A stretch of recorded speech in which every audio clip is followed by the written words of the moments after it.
after back-to-back boxing matches on the biggest stage imaginable against not one, but two of the biggest names in all of boxing right now. Francis Ngannou finally made his long-awaited return to the sport of MMA, not only answering a lot of different questions that us, the fans, had, but in the process leaving us with many more. Now, I personally have a lot of thoughts about what we just saw Saturday night in the PFL cage with Francis Ngannou versus Renan Ferreira, as well as a pretty interesting idea of who and what Francis should do next. And I think it's going to surprise you. Let's get into it. All right, so Francis Ngannou left the UFC in 2022 following his fight against Ciryl Gane.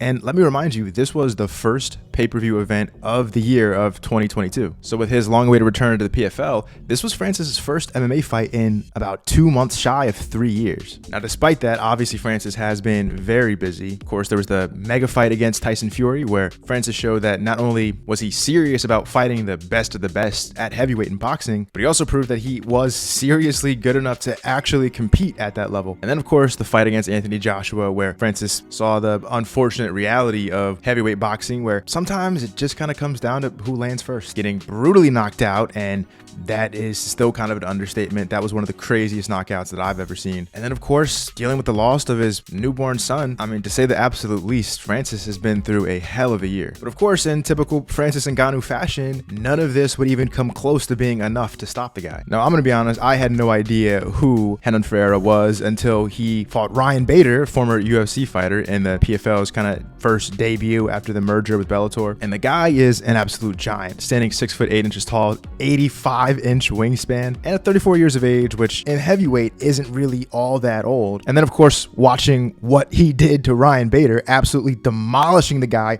immediately in the fight. I thought there was a very realistic chance that if we see this guy against Francis Ngannou, there's a chance that this guy can do some serious damage to Francis and maybe even knock him out, especially when you consider that the last time we saw Francis, he got brutally knocked out in just the most vicious way possible. But that proved to not be the case. Francis looked like he picked up exactly where he left off in the UFC, showing that he's continuing to become a more well-rounded fighter, which after back-to-back boxing matches, I think it's fair to wonder if that was going to be the case, but clearly it is. If you remember, his last couple fights in the UFC, he fought Stipe Miocic, in which he out-grappled him in that fight before knocking him out, and then Ciryl Gane, where he also out-wrestled Ciryl Gane. The guy has clearly put an immense amount of effort into rounding out his game, becoming a complete mixed martial artist. He even found himself in a situation where he was on the verge of getting caught in a triangle, but was able to not only fight his way out, but then secure the explosive TKO finish right in the first round. You can see the emotion just pouring out of him and his entire team following this fight, getting yet another belt wrapped around his waist. And if you ask me,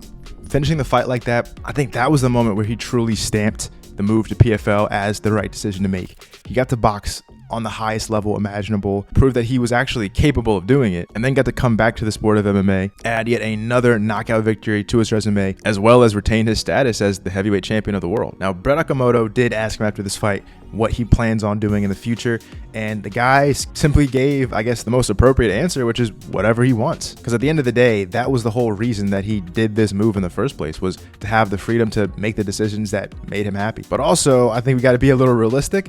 There is not a single heavyweight on the roster of PFL or Bellator that makes any sense going up against Francis. So I think that when you really look at all the things that Francis has been through, all the insane fights, I mean, the guy had mega fights in both sports that he wanted to compete in, became a champion multiple times over again, fought back from every kind of adversity imaginable. There really isn't much left to do in the sport of combat in general for Francis. He's already fought the two biggest names in heavyweight boxing. I don't really know if another fight makes any sense. And then, you know, like I just said, there's no one in PFL or Bellator that makes any sense. I think that this is kind of the perfect way to finish his fighting career and go into whatever's next for him. But I do think there is one option that both makes all the sense in the world and makes no sense at all. Because we all know this November, Jon Jones is making his long-awaited return to the octagon against Stipe Miocic.